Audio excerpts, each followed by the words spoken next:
নারীদেরকে অমঙ্গলের কারণ মনে করা হয়।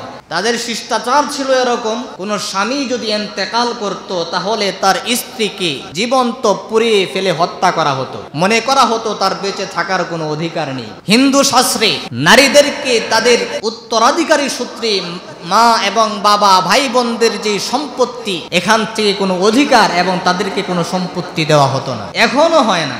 খ্রিস্ট ধর্মে নারীদেরকে একটা প্রাণী মনে করা হয়, মানুষ মনে করা হয় না, যৌবনের খায়েশত পূরণ করার কোনো বস্তু মনে করা হয়। ইহুদি ধর্মে নারীদেরকে যৌবনের খায়েশত পূরণের বস্তু মনে হয়, তাদেরকে বলা হয় নারীদের কোনো রূহ নাই, এরা একটা প্রাণী, মানুষ এবং প্রাণীর মাঝামাঝি একটা বস্তু, এরা কোনো মানুষ না, এরা একটা প্রাণী, এরা অমঙ্গলের কারণ। তাদেরকে বলা হয় নারী হলো অমঙ্গলের কারণ, নারী অকল্যাণের কারণ, নারী কোনো মঙ্গলের কারণ না, এরা সমস্ত অমঙ্গলের মূল। নাউজুবিল্লাহ। ইসলাম বলে নারী অমঙ্গলের কারণ না, নারী অকল্যাণের কারণ না, নারী মুসিবতের কোনো কারণ না, বরং নারী সুসংবাদ। যদি আওয়াজ দেয়া বলেন সুবহানাল্লাহ। কার কথা? আল্লাহ রাব্বুল আলামিন বলছেন, وَإِذَا بُشِّرَ أَحَدُهُم بِالْأُنثَىٰ ظَلَّ وَجْهُهُ مُسْوَدًّا وَهُوَ كَظِيمٌ। রাব্বুল আলামিন ইসলাম আগমন করার পরে যখন নাকি নারীকে বোঝা মনে করা হয়, নারীকে অমঙ্গলের কারণ মনে করা হয়, নারীকে অকল্যাণের কারণ মনে করা হয়, নারীকে প্রাণী মনে করা হয়, ইসলাম আসার পরে আল্লাহ রাব্বুল আলামিন জানায়া দিলেন নারী অমঙ্গলের কারণ না, নারী কোনো প্রাণী না, নারী অকল্যাণের কোনো কারণ না, বরং রাব্বুল আলামিন জানালেন ওয়াইযা বুশিরা আহাদুহুম বিল উনসা যাল্লা ওয়াজহুহু মুসওয়াদ্দান ওয়া হুয়া কাযীম। রাব্বুল আলামিন জানায়া দিলেন যখন নাকি ওয়াইযা বুশিরা আহাদুহুম, তাদের কাউকে সুসংবাদ দেওয়া হতো, উনসা কন্যা সন্তানের সুসংবাদ দেওয়া হতো।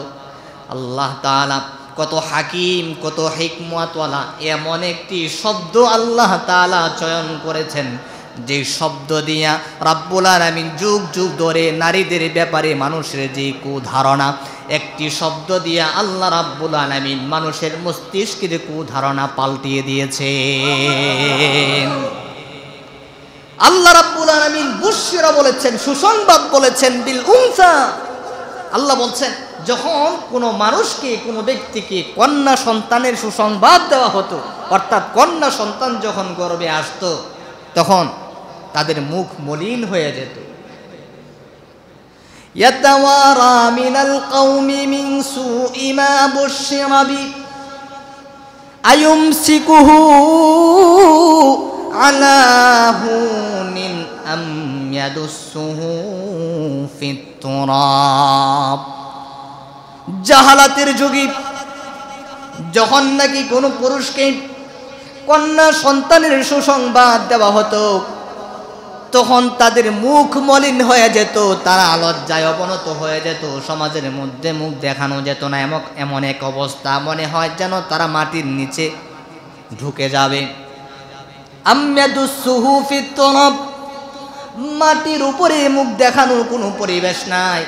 সমাজ অমঙ্গলের কারণ মনে করে, অকল্যাণের কারণ মনে করে, যার কারণে কন্যা সন্তান জন্মগ্রহণ করলে বাবা লোক লজ্জার ভয়ে, অবমাননার ভয়ে, অপমাননের ভয়ে জীবন্ত কন্যা সন্তানকে মাটির মধ্যে দাফন করে ফেলত।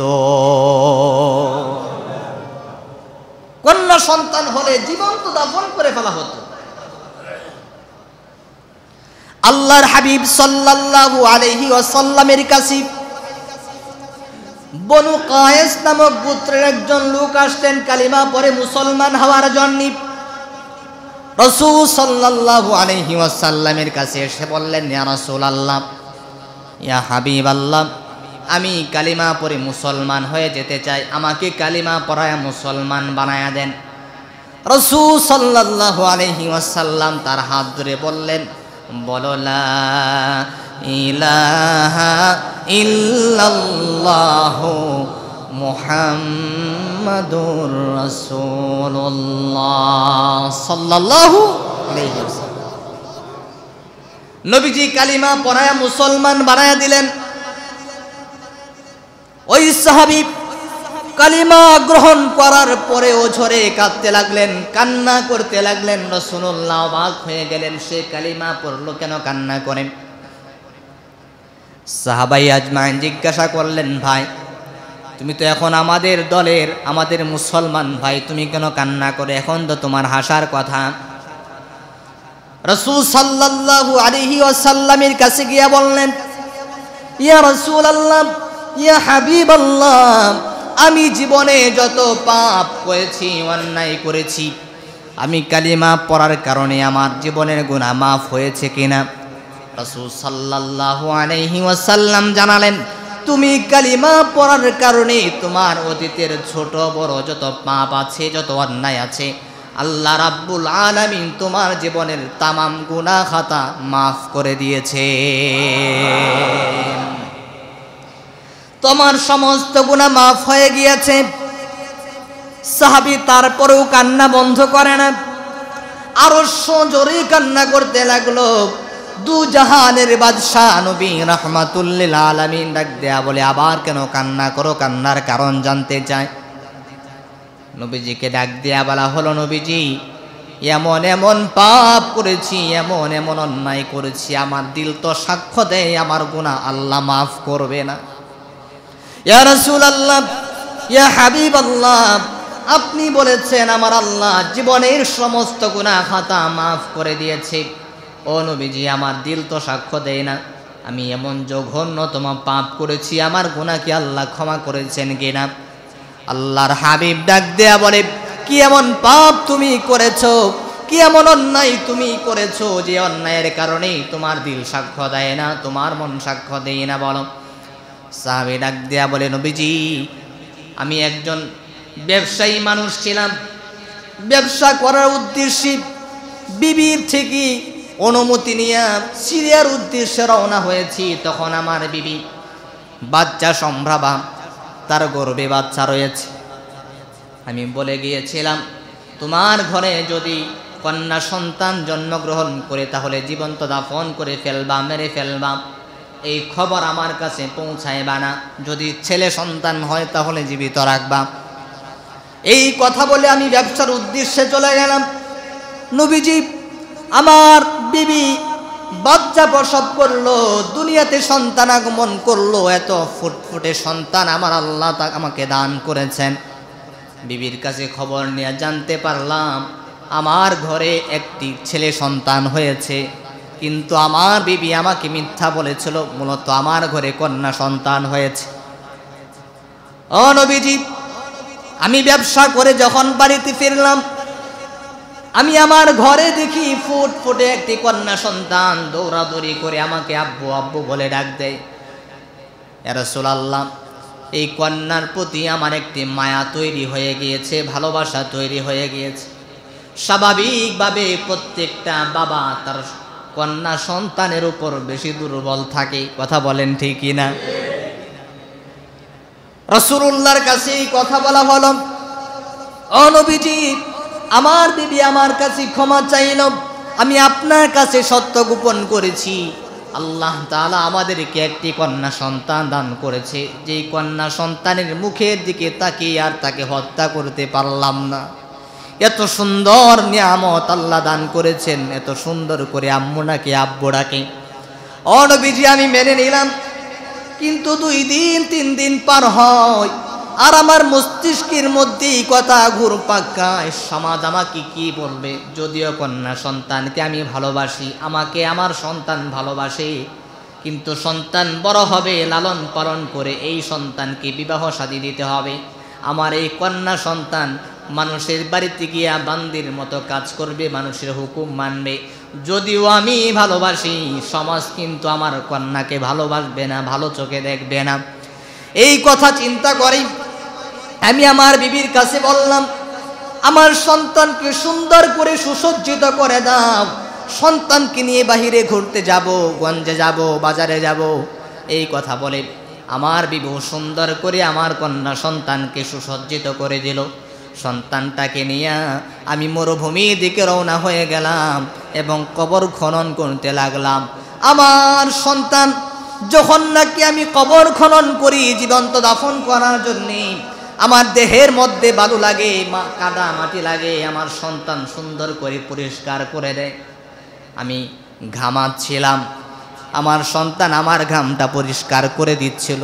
ও নবীজি, তখনও পর্যন্ত তার প্রতি আমার কোনো মায়া কাজ করে নাই।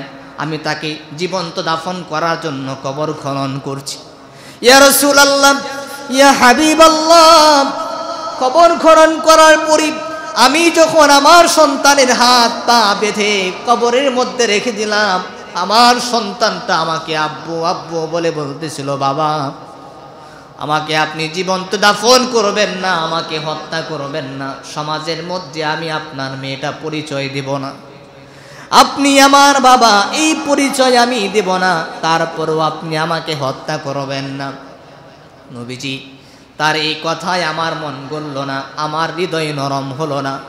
আমি কবরের মধ্যে রেখে যখন নাকি তাকে দাফন করব, আমার কন্যা সন্তানটা আব্বু আব্বু বলে কান্না করতেছিল। তার এই কান্নার আওয়াজ আব্বু ডাক বিষাক্ত মনে হচ্ছিল। আমি বড় একটি পাথর নিয়ে তার বুকের বরাবর আমি নিক্ষেপ করলাম। সঙ্গে সঙ্গে আমার কন্যা সন্তানটা ইন্তেকাল করলো, মারা গেল। ও নবীজি, এই কথাটা মনে হলে আমার মনে হয় আসমানের মালিক আমার জীবনের গুনাহ ক্ষমা করবে না। রাসূল সাল্লাল্লাহু আলাইহি ওয়াসাল্লাম হাদিস বর্ণনাকারী সাহাবী বলে, দু জাহানের বাদশা নবী আল্লাহর হাবিব যখন এই ঘটনা শ্রবণ করে তার চোখ দিয়ে বে অশ্রু বের হচ্ছিল, কান্নার পানি বের হচ্ছিল। আল্লাহর হাবিব বলতেছিল, আমার সাহাবী, মানুষও কি এমন হতে পারে একটা নবজাতক শিশু কন্যাকে এভাবে হত্যা করতে পারে? কোনো বাবা কি এরকম আচরণ করতে পারে? এরপরে রাসূল বললেন, যদিও তুমি পাপ করেছো, অন্যায় করেছো, ইসলাম আনার পূর্বে, ইসলাম গ্রহণ করার পূর্বে, কিন্তু ইসলাম হলো এমন একটি ধর্ম, কালিমা পড়বার কারণে আল্লাহ রাব্বুল আলামিন এমন জঘন্যতম পাপকেও আল্লাহ তোমার ক্ষমা করে দিয়েছে। কন্যা সন্তানকে প্রাণী মনে করা হতো, জীবন্ত দাফন করা হতো, আর সেই নারী আজকে অধিকার চায়। তারা মনে করে ইসলাম নারীর অধিকার লুণ্ঠন করেছে, ইসলাম নারীকে ঘরের মধ্যে আবদ্ধ করেছে না, বরং ইসলাম নারীকে মর্যাদা দিয়েছে। যখন নাকি নারীকে প্রাণী মনে করা হতো, নারীকে অমঙ্গলের কারণ মনে করা হতো, রাসূল সাল্লাল্লাহু আলাইহি ওয়াসাল্লাম হাদিসের মধ্যে ডাক দিয়া বলেন, আল্লাহর হাবিব সাল্লাল্লাহু আলাইহি ওয়াসাল্লাম জানালেন, আবু দাউদ শরীফের বর্ণনা, রাসূল সাল্লাল্লাহু আলাইহি ওয়াসাল্লাম বললেন, জাআ রাজুলুন ইলা রাসূলিল্লাহি সাল্লাল্লাহু আলাইহি ওয়াসাল্লাম। একবার এক সাহাবী রাসূল সাল্লাল্লাহু আলাইহি ওয়াসাল্লামের কাছে আগমন করলেন। রাসূলুল্লাহর কাছে আগমন করার পরে নবীজি সাল্লাল্লাহু আলাইহি ওয়াসাল্লাম নারীর অধিকার, নারীর মর্যাদা সম্পর্কে আলোচনা করতে গিয়ে জানান দিলেন, মান ওয়ালিদা লাহু ইবনাতুন ফালাম ইউযিহা ওয়া লাম ইউহনিহা ওয়া লাম ইউআক্কির ওয়ালাদাহু আলাইহা ইয়ানি আয-যুকুরা আদখালাহুল্লাহুল জান্নাহ। আল্লাহু আকবার। আল্লাহর হাবিব সাল্লাল্লাহু আলাইহি ওয়াসাল্লাম বললেন, ও আমার সাহাবীরা, ও দুনিয়ার মানব মণ্ডলী, শুনে রাখো, আমি রাসূল সাল্লাল্লাহু আলাইহি ওয়াসাল্লাম জানায়া দিলাম, আল্লাহ রাব্বুল আলামিন যদি কাউকে একটি কন্যা সন্তান দান করে, কি সন্তান বলেন? আল্লাহ তাআলা যদি কাউকে একটি কন্যা সন্তান দান করেন, ফালাম ইউদিহা ওয়া লাম ইউহনিহা ওয়া লাম ইউআক্কির ওয়ালাদাহু আলাইহা ইয়ানি আয-যুকুরা আদখালাহুল্লাহুল জান্নাহ। সেই কন্যা সন্তান পাওয়ার পরে সে তাকে অবহেলা করে না, ওয়ালাম ইউহনিহা, অপদস্থ করে না, অপমান করে না। ওয়ালাম ইউআক্কির ওয়ালাদাহু আলাইহা, ওই কন্যা সন্তানের উপর ছেলে সন্তানকে প্রাধান্য দেয় না।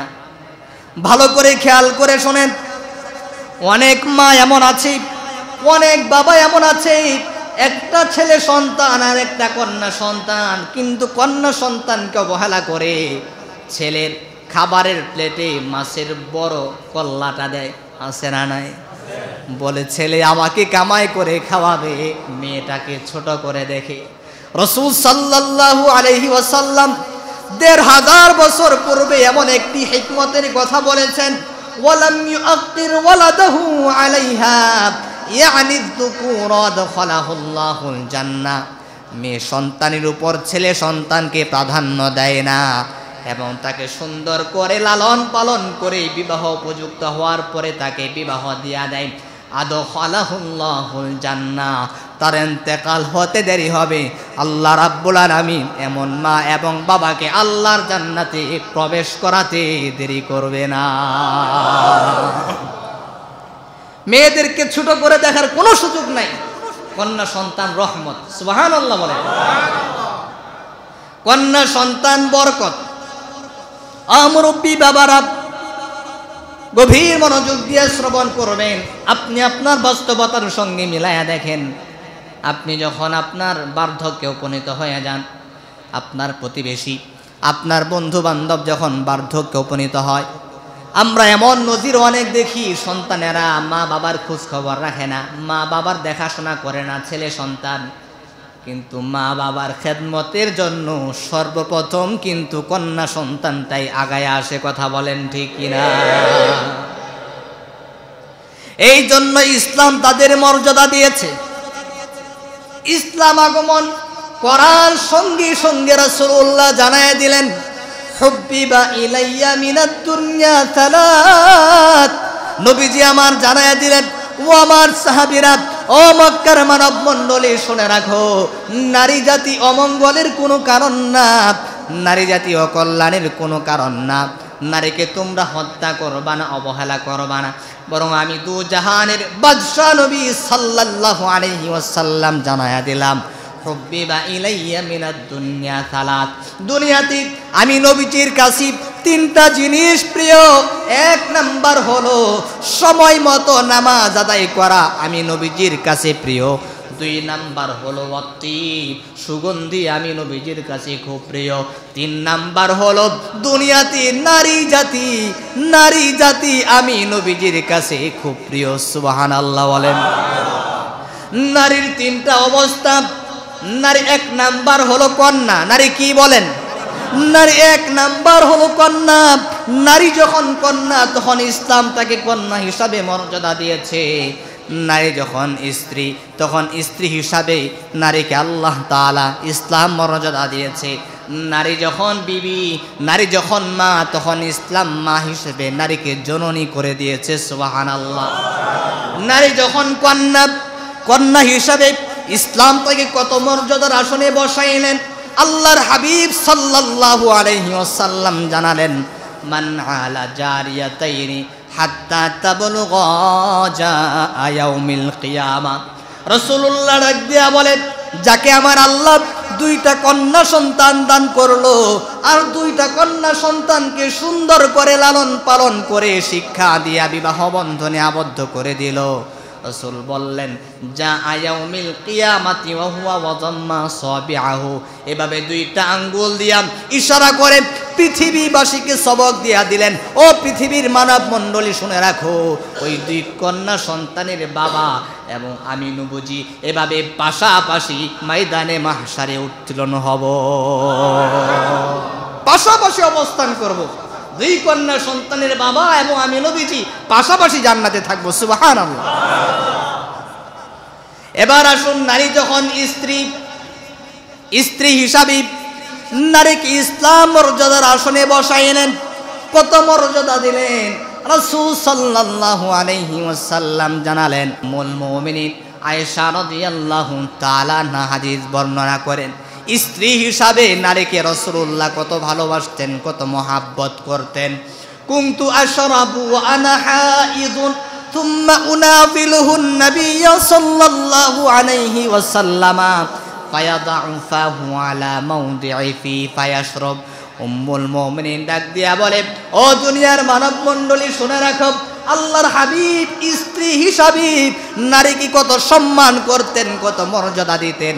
রাসূলুল্লাহ ডাক দিয়া বললেন, উম্মুল মুমিনিন ডাক দিয়া বললেন, আমি একদিন ঋতুবর্তী অবস্থায়, আমি একদিন নাপাক, আমি একদিন হায়াজা, এমত অবস্থায় দু জাহানের বাদশাহ নবী আমার ঘরে তাশরীফ আনলেন, আমার ঘরে আগমন করলেন।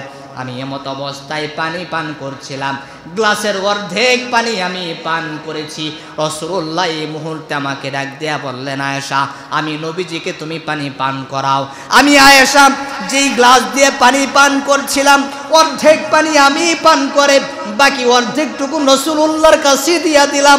একই গ্লাসের পানি, একই পানি, অর্ধেক আমি পান করেছি, বাকি অর্ধেক রাসূলুল্লাহকে দিয়েছি। এমত অবস্থায় আমি নাপাক, আমি হায়াজা, আমি ঋতুবর্তী।